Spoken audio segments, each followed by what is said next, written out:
Hello everyone, good morning. কেমন আছো তোমরা? আশা করছি তোমরা যে যেখানেই আছো প্রত্যেকেই খুব ভালো আছো। আমিও তোমাদের ভালোবাসায় বেশ ভালোই আছি। এস ফ্যামিলিতে আজ আরও একটি নতুন ব্লগে তোমাদেরকে জানাই অনেক স্বাগত, অনেক অনেক ভালোবাসা। আজ হলো দীঘাতে আমাদের শেষ দিন। তো আজকের দিনটা খুব ভালোভাবে ঘুরবো সেটাই মনে মনে ভেবেছি আর সেটাই করছি। আজকে ভোর 3:45-র সময় ঘুম থেকে উঠেছি। বোন আগের দিন বলে দিয়েছিল যে আজকে মোহনায় যেতে হবে আর অনেক সকাল করেই যেতে হবে, মানে ভোরের দিকে গেলেই সবথেকে বেশি ভালো হয়, তাহলে আমরা মাছ দেখতে পাবো। তো সেই জন্যই আসা। তো এদিকে আমার বোন আর বোনের ননদ সবাই মিলে আগে আগেই চলে এসেছে আর আমাদেরকে বোনের হাজবেন্ড এই যে নিয়ে এসেছে। আর এখন এখান দিয়ে একটু হেঁটে বেড়াচ্ছি। তো মাম্মাম কি করছো? কোথায় যাচ্ছি আমরা? তো এই যে দেখো আমরা মোহনায় এসছি। এত সুন্দর, কি বলবো, খুব ভালো লাগছে। আর মাম্মাম সোনা এখন যাচ্ছে ওর বাপির কোলে উঠে। মাম্মাম হাই করো। হাই। মাম্মামও অনেক খুশি। তো এই যে দেখো সমুদ্র। আমার বোন প্রায় ভোর 4:30-র দিকে এখানে এসেছে আর আমি 5টার দিকে এখানে আসলাম। তো তোমরা একটু লক্ষ্য করলেই দেখতে পাবে চারিপাশটা কেমন একটু অন্ধকার রয়েছে। তো এখন হেঁটে হেঁটে যাচ্ছি, তো অনেকটা দূরেই ওরা রয়েছে, তো ওদের কাছেই যাচ্ছি। আর আমার মাম্মাম কি জানো তো, এই পায়ের নিচে বালি লাগে, তারপর পাটা ভিজে যাচ্ছে, সেই জন্য না হাঁটতে চাইছে না। না হলে ও সব জায়গায় প্রায় হেঁটেই যায়। তো একটা কারণের জন্যই হাঁটতে চাইছিল না, যেহেতু জুতো পরা রয়েছে। আর এই যে দেখো বোনের ননদ চলে এসেছে, তো ওরা এসেছে গতকালকে। তো এখন দেখো আমরা খুব আনন্দ করব আর সত্যি খুব ভালো লাগছে, এত মানুষ এক জায়গায় রয়েছি, আনন্দ তো হওয়ারই কথা। তো এখন আমরা যাব মোহনায় যে মাছের বাজারটা রয়েছে সেখানে যাব। আর এখানে দেখো আমার বোন ছোট ছোট কাঁকড়া ধরছে। আর এই যে বালিতে ছোট ছোট যে ছিদ্রগুলো দেখতে পাচ্ছ, এগুলো হচ্ছে ছোট কাঁকড়া। তো এগুলো আমার বোন একটু ধরে দেখাচ্ছিল। আর যাওয়ার পথেই দেখলাম অনেক শুটকি মাছ বিক্রি হচ্ছে, তো আমি একটু দাঁড়িয়ে দেখলাম। আমি জানো তো শুটকি মাছ খেতে খুব পছন্দ করি, আমার খুব ভালো লাগে, তবে সেইভাবে রান্না করতে হবে তবেই ভালো লাগে। তবে শ্বশুরবাড়িতে এসে কোনোদিন খেতে পারিনি, আমার শ্বশুরবাড়ির কেউই পছন্দ করে না, সেই জন্য আমি খেতে পারিনি। তো এখন চলে এসেছি মোহনার যে মাছের আড়ত, সেখানেই চলে এসেছি। আর এখানে দেখো কত ধরনের মাছ, তোমাদের একটু আমি ঘুরিয়ে দেখাচ্ছি। তো কি কি মাছ আছে, তো এখানকার লোকজন জানাচ্ছিল যে আজকে মাছ আসেনি তেমনভাবে, কেননা এখন ভাটা চলছে। যখন জোয়ার থাকে সমুদ্রে তখনই নাকি ট্রলারগুলো কিনারায় আসে। তো এখন ভাটা চলছে যেহেতু, সেই জন্য এখনও ট্রলারগুলো আসেনি। তবুও এখানে অনেক ধরনের মাছ রয়েছে, এগুলো হচ্ছে বাঁশপাতা মাছ, আমি জিজ্ঞাসা করেছিলাম। আর অনেক ধরনের মাছ রয়েছে, অত মাছের নামও আমি জানি না, তবুও তোমাদের একটু দেখিয়ে দিচ্ছি। তবে বাজার ঘুরে দেখলাম, মানে এই আড়তটা ঘুরে দেখলাম যে ইলিশ মাছ তেমন একটা নেই। তো এই ইলিশ মাছের অনেক দাম, তো আমাদের বাজারের তুলনায় এখানে অনেকটা পরিমাণে দাম। ইচ্ছা ছিল যে ইলিশ মাছ আনবো, কিন্তু এত পরিমাণে দাম সেই জন্য আর আনা হলো না। আর দাঁড়াও তোমাদের একটা মাছ দেখাবো, এই মাছটা কি তোমরা চেনো বলো তো? এই মাছের মুখে বড় বড় দড়ির মতো কেমন একটা আছে বেশ, তো তোমাদের একটু দেখালাম। আর এটা হচ্ছে শঙ্কর মাছ, তো এখানে রেখেছে। আর এই যে ইলিশ মাছগুলো দেখতে পাচ্ছ, এগুলো অনেকটাই বড়, এগুলোর দাম চাইছিল 1600 থেকে 2200 টাকার মধ্যে। তো আমাদের ওইখানে তো এর থেকে অনেক বড় বড় মাছ মনে হয় এই দামের মধ্যে হয়ে যায়, সেই জন্য আর আনা হয়নি। আর এখন চলে এসেছি সমুদ্রে, তো আমরা মাছের আড়ত থেকে চলে এসেছি। আর এখন এখানে আমার বোনের ননদ সবাই মিলে চা খাচ্ছে। তো আমি বললাম কি আমি আর চা খাবো না, তাহলে আমি একটু সমুদ্রে নামি।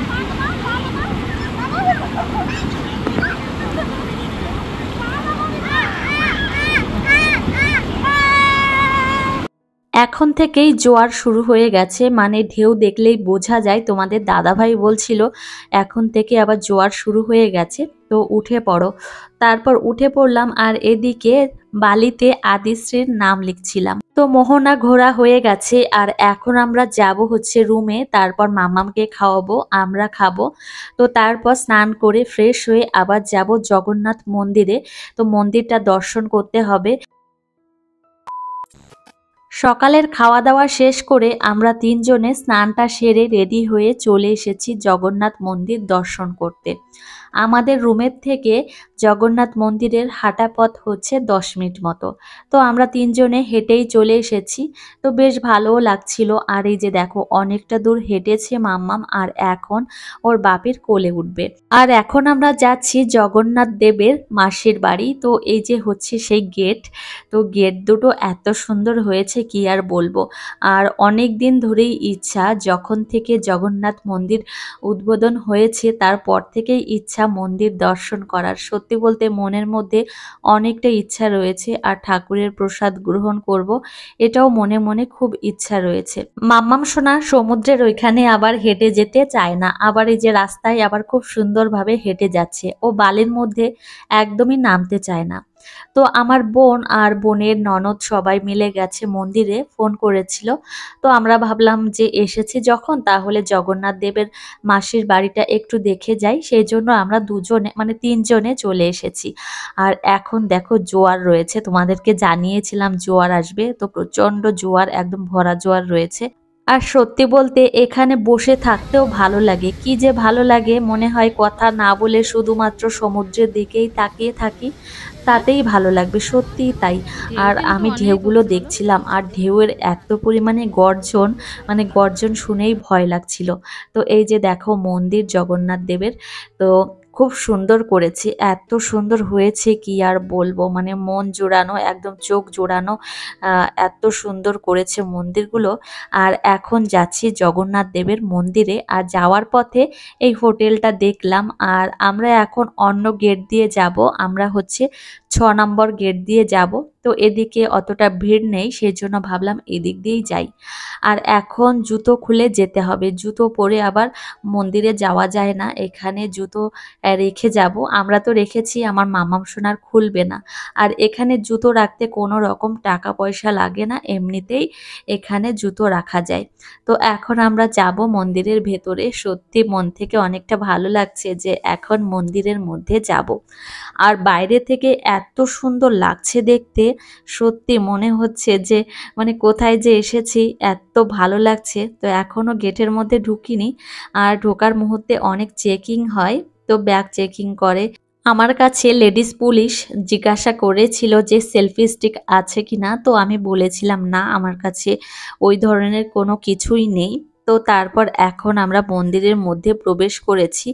তো চারিদিকটা এতটা সুন্দর, মানে কি বলবো, যতটা বলবো ততটাই কম হবে, এতটা সুন্দর চারিদিকটা। আর অনেকটা জায়গা জুড়ে মন্দিরটা, অনেকটা জায়গা।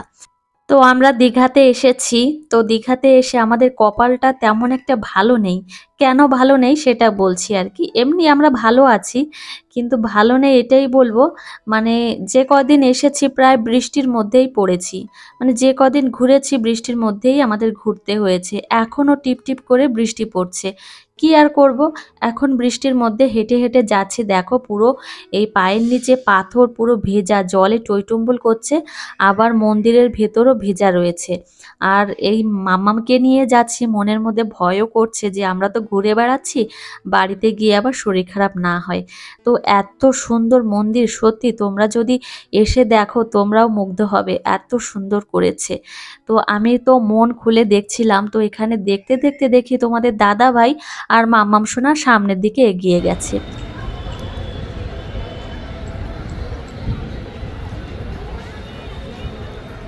আমার বোনের জগন্নাথ দেবের মন্দির দর্শন করা হয়ে গেছে, তারপর জগন্নাথ দেবকে দর্শন করা হয়ে গেছে, শুধুমাত্র আমাদের জন্য ওয়েট করছে, ওরা আবার যাবে অন্য জায়গায়।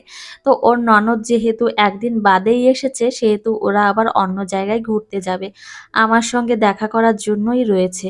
আর এই যে দেখো আমার বোনকে কত সুন্দর লাগছে দেখতে। আর এমনিতে ওকে খুব ভালোও লাগে, যে কোনো ড্রেসে ওকে খুব ভালো লাগে। তো যাই হোক, আমরা দুজন একটু ঘুরে ঘুরে দেখছিলাম আর কয়েকটা ফটো তুলবো। আর সত্যি বলতে এখানে এসে ফটো না তুললে একদমই বেকার হয়ে যাবে দিনটা। আর এখান থেকে তোমাদের দাদাভাই প্রসাদ নিয়ে নিয়েছে। এটা হচ্ছে জগন্নাথ দেবকে যে ভোগটা চড়িয়েছে এখান থেকে, সেই ভোগই তোমাদের দাদাভাইকে দিয়েছে। তো আমাদের ওইদিকে মানে নহাটাতে একজন এখানে কাজ করেন, মানে চাকরি করেন, তো তিনি তোমাদের দাদা ভাইকে সেই প্রসাদটা দিয়েছেন। তো যাই হোক, আমরা ঘরে গিয়ে প্রসাদটা খাবো। আর অনেকদিন আগে থেকেই ফোন আলাপ হয়েছিল যে তোমরা এসো জগন্নাথ মন্দিরে, তো আমি প্রসাদ তোমাদেরকে দেব। তো সেহেতু আজকে সকালবেলায় কথা হয়েছিল যে এই কয়টার সময় যাব, তো আমাদের সঙ্গে দেখা করো, আমি প্রসাদ দেব। তো সেহেতু আমরা প্রসাদটা পেয়ে গেছি। আর এদিকে দেখো মন্দির থেকে নামছিলাম, তো এত সুন্দর জায়গা, সত্যি তোমরা একবার এসো। এত জায়গায় হয়তো ঘুরতে গেছো, অনেকে আছো, কিন্তু একবার হলেও দীঘার জগন্নাথ মন্দিরে এসো, তোমাদের মন পুরো জুড়িয়ে যাবে। সত্যি বলতে মন থেকে অনেকটা ভালো লাগবে। আর এখান থেকে তো যেতেই ইচ্ছা করছে না। আর এই মন্দিরে এসে বেশিক্ষণ আবার দাঁড়াতেও পারিনি, মন্দিরের ভেতর থেকে শুধু বের করার জন্যই ব্যস্ত। তো তারপর এই যে এখন এসে এখানে একটু বাইরে দাঁড়িয়ে রয়েছি। তো প্রথমে তো একদম তাড়াহুড়ো করে মন্দিরের ভেতরে চলে এসেছি, পরে ভাবছি কি একটু লেটে করেই ঢুকলে ভালো হতো, মানে চারিপাশটা একটু দেখতাম তারপর ঢুকতাম। যাই হোক, যেটা হয়ে গেছে সেটা হয়ে গেছে। এর পরের বার যখন আসবো অবশ্যই হাতে সময় নিয়ে মন্দিরটা চারিপাশটা ঘুরবো আর অনেকটা পরিমাণে ভিডিও করব। আর আমার মাম্মাম সোনাকে ওর মাসিমণি সামনের গেট দিয়ে নিয়ে গেছিল।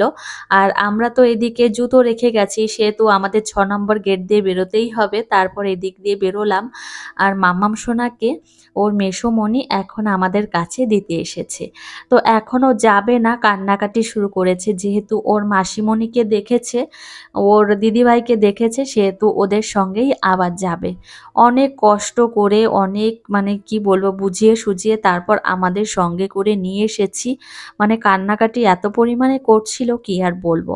মন্দির থেকে ফেরার পথে তোমাদের দাদাভাই বলল হাতে অনেকটা সময় রয়েছে, তাহলে চলো ওল্ড দীঘার বিচে যাই, তো ওখানে গিয়ে একটু বসে থাকবো। তো আমি বললাম ঠিক আছে চলো, তাহলে একটু বসে থাকবো। আর বোন তো চলে গেছে ওর ননদকে নিয়ে অন্য জায়গায়। আর আমরা দুজনে, মানে দুজন বারবার বলছি, 3 জনে মিলে এখানে এসেছি। দেখো কি পরিমাণে জোয়ার রয়েছে আর প্রচন্ড পরিমাণে ঢেউ হচ্ছে, মানে ঢেউগুলো দেখেই ভয় লাগছে।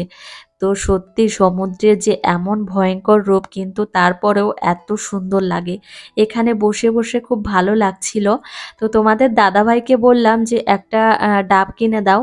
তো একটা ডাব এই যে দেখো এখন আমি নিতে এসেছি। তবে একটা ডাবের দাম নিয়েছিল 70 টাকা। তো তারপর একটা ডাব নিলাম। তোমাদের দাদাভাইকে বলেছিলাম যে তুমি একটা নাও, বলল কি যে না আমি নেব না, তুমিই নাও। তবে ডাবটার যে শ্বাসটা অনেকটা মোটা হয়ে গেছে, মানে নারকেল মতো হয়ে গেছে, তো ভাল লাগছে না, একটু নরম নরম থাকলে ভালো লাগে। তো মাম্মামকে বলছিলাম তুমি একটু স্ট্র দিয়ে খাও, কিন্তু না, আমার মেয়ে কিচ্ছু খায় না। কোথাও গেলে যে কোনো একটা জিনিস ওর হাতে দেব, কোনো জিনিসও খাবে না, এই জন্যই আমার কষ্ট লাগে। তো এখন চলে এসেছি রুমে। আর মেয়ের জন্য এখন আমি খাবারটাও রেডি করে নিয়েছি। এখন বলি মেয়েকে কি দিয়ে খাওয়াবো আজকে। তো আজকে মেয়েকে মসুর ডাল দিয়ে আর ভাত দিয়ে খাইয়ে দেব। আর তোমাদের দাদা ভাই প্যাকেটের দুধ কিনে রেখেছিল সকালবেলায়, আর ফুটিয়ে রেখেছিলাম, তো এই টিফিন বক্সের মধ্যে রেখে দিয়েছিলাম আলাদা করে। তো দেখা যাক ওকে কি দিয়ে খাওয়াই, তবে ডাল দিয়ে একটু খাওয়াবো। আর খাসির মাংস দিয়েছে। তো তোমাদেরকে জানিয়েছি যে আমরা বাসে এসেছি অনেক লোক নিয়ে, তো এখানে 3 বেলাই রান্না বান্না হয়, তো সেখান থেকে দিয়েছে। আর আমি খাসির মাংস খাই না, সেই জন্য এইভাবে ধরা রয়েছে। ভেবেছি কি বোনকে দিয়ে দেব, তো যখন সন্ধ্যার সময় দেখা হবে ওদের সঙ্গে, তখন নিয়ে যাব টিফিন বক্সে করে, ওদেরকে দিয়ে দেব খেতে। এখন সন্ধ্যা 7টা মতো বাজে আর আমরা 3 জনে রেডি হয়ে বেরিয়ে পড়েছি। আর এখন যাচ্ছি নিউ দীঘাতে। তো ওইখানে গিয়ে বোনের সঙ্গে দেখা করব। ওরা নিউ দীঘাতে রয়েছে এখন। তো আগে যে হোটেলটাই ছিল সেটা চেঞ্জ করে এখন ওর ননদ যেখানে রয়েছে সেখানে চলে গেছে। তো এখন আমরা যাচ্ছি ওর সঙ্গে দেখা করব আর ঢেউ সাগরে যাব, মানে যে পার্কটা রয়েছে সেখানে যাব। আর এই যে দেখো চলে এসেছি আর বোনের হাজবেন্ড আমাদের এগিয়ে নিতে এসেছে। আর কিছু শপিং করব, শপিং করার মতো কিছুই নেই। এই যে যে সমুদ্রের জিনিসপত্র এগুলো একটু দেখছিলাম, বোন কি কি নেবে ওর জন্য ও দেখছিল। তো আমার জন্য কি নেব সেটাই ভাবছিলাম। তবে যদি কিছু নিই তাহলে রান্নাঘরের জন্য কিছু একটা নেব। আর কি নিই বা না নিই সেটা তোমাদের বাড়িতে গিয়েই দেখাবো। তো বোন এখান থেকে অনেক জিনিস দেখছে, তো বেশ ভালো লাগে এই সমস্ত জিনিস, জানো তো, সিরামিকের জিনিস এগুলো। তো খুব ভালো লাগে, মনে হয় সমস্ত জিনিসই নিয়ে আসি। তো আমি যখন দীঘাতে এসেছি তো মনে মনে ভেবেছি একটা নেক পিস নেব। তো দেখা যাক কি হয়, মুক্তোর নেব। এই দোকানটাতে অনেক কিছুই আছে, তো আমার অনেক কিছুই পছন্দ হয়েছে। দেখা যাক কি নিই এখান থেকে, অবশ্যই তোমাদের সঙ্গে শেয়ার করব। দেখো এই গলার এই মালাগুলো কত সুন্দর লাগছে, পুঁথির রয়েছে, তারপর অনেক ধরনের মানে স্টোনের রয়েছে, ভালো লাগছে। তবে অনেক দামও আছে এগুলোর। তবে আমি একটা মুক্তোর সেট নেব, যদিও অরিজিনাল না হয় তবুও এই টাইপের একটা নেব। তো দেখা যাক কোনটা নিই, আমি দেখছিলাম। তবে এই যে ডান দিকের গুলো খুব ভালো লাগছে, পার্লের যেগুলো, এগুলো অরিজিনাল পার্লের না, এগুলো হচ্ছে ডুপ্লিকেট। তবে এগুলো গ্যারান্টি আছে, অনেক দিনের গ্যারান্টি আছে। তো আমি একটা নেকলেস দেখছিলাম, তো খুব ভালো লাগছে এই জিনিসগুলো। আর এই জিনিসগুলো শাড়ির সঙ্গে পরলেও খুব ভালো লাগে। তো বিশেষ করে যে পিওর সিল্কের শাড়ি বা যে কোনো শাড়ির সঙ্গে ভালো লাগে। তো আমি দেখছিলাম এগুলো, তো চোখে একটা লেগেছে, দেখা যাক এখন কোনটা নিই। তো দুটো আমি নিয়েছি এখান থেকে, তো দেখা যাক এখন কোনটা নেওয়া যায়। এগুলোর দাম বেশি একটা না, খুব কমই দাম, সাধ্যের মধ্যেই হয়ে যাবে। তবে তোমাদের দাদাভাইকে জিজ্ঞাসা করেছি আমাকে একটা দেবে কিনা, তো বলল আচ্ছা নাও, যেটা পছন্দ হয় সেটা নাও। তো এটা আমার একটু পছন্দ হচ্ছিল, 3 লাইনের। তো এটা বেশ ভালো লাগছে। আচ্ছা তোমাদেরকে জানিয়ে দিই, আমরা আজকে রাত 11:30টার সময় বেরিয়ে পড়বো বাড়ির উদ্দেশ্যে। তো এই যে 3 দিন এসেছি, সত্যি আর ভালো লাগছে না, এখন মনে হচ্ছে বাড়িতে গেলেই ভালো হয়। তো এখন মনে মনে ভাবছি বাড়িতে কখন যাব, সত্যি বলছি আর ভালো লাগছে না। এই দীঘাতে 3 দিন কি 4 দিন, এর বেশি আর বেশি ভালো লাগে না। তো যাই হোক পছন্দ হয়ে গেছে, এই নেকলেসটাই নেব। তো এটার দাম নিয়েছে প্রায় 280 টাকা। তো খুব ভালো লেগেছে সত্যি, তোমাদের দেখাচ্ছি। আর আমি গলায় পরেও বারবার দেখাচ্ছি, যেটা একবার চোখে লেগে যায় সেটা সত্যি বারবার পরতে ইচ্ছা করে। তো আমার খুব ভালো লেগেছে এটা, আর এটাই নিয়েছি। আর মাম্মাম সোনার জন্য কি নিয়েছি সেটা তোমাদের বাড়িতে গিয়েই দেখাবো। আর পৌশালীকেও একটা খেলনা কিনে দিয়েছি, সেটা হয়তো আমার বোনই তোমাদেরকে দেখাবে। তো দেখো এই নেকলেসটা আমি নিয়েছি, তো আমার খুব ভালো লেগেছে এটা। তো এটা আমি শাড়ির সঙ্গে পরবো, দেখা যাক। সামনে পুজো আসছে, পুজোতেও পরতে পারি। তো কবে পরি কি না পরি সেটা তো তোমরা দেখতেই পাবে। পাশে একটা দেখছিলাম, তবে পাশেটা অতটা ভালো লাগছে না, আমার এটা ভালো লাগছে, মানে 3 লাইনের যেটা সেটাই বেশি ভালো লাগছে। তো যাই হোক আমাদের কেনাকাটা একদমই কমপ্লিট হয়ে গেছে।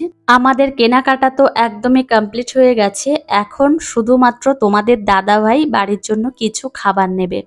তো সেগুলো নেওয়া হয়ে গেলেই একদম আমরা রুমের দিকেই যাব, অনেকটা রাত হয়ে গেছে। তো এখন রুমে গিয়ে প্রথমে মেয়েকে খাওয়াবো, তারপর হচ্ছে আমরা খাবো।